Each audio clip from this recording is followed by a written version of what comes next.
নির্বাচন নিয়ে একটি দল এক এক সময় এক এক কথা বলে জনমনে বিভ্রান্তি ছড়ানোর চেষ্টা করছে বলে অভিযোগ করেছেন বিএনপির স্থায়ী কমিটির সদস্য গয়েশ্বর চন্দ্র রায়।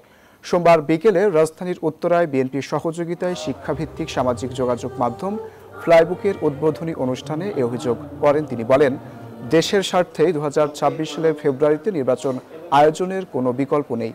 যারা এক সময় এই দেশের স্বাধীনতার বিরোধিতা করছে তাদের কথায় কোনো কিছু বাস্তবায়ন করা যাবে না বলে সাফ জানান তিনি। ঢাকা মহানগর উত্তর বিএনপির সদস্য সচিব মোস্তফা জামান ফ্লাইবুকের উদ্যোগে সার্বিক সহযোগিতা করছেন। এই প্রকল্পের উদ্যোক্তারা জানান, ফ্লাইবুক ভবিষ্যৎমুখী শিক্ষা প্রযুক্তি প্ল্যাটফর্ম।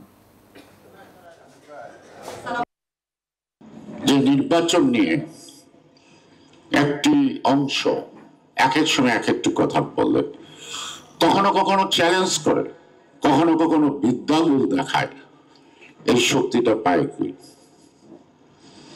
যারা মূল বেসিক বাংলাদেশের স্বাধীনতায় যুদ্ধে বিরোধিতা করছে তাদের সবক শোনার জন্য কি আমরা এখনো বেঁচে আছি নাকি?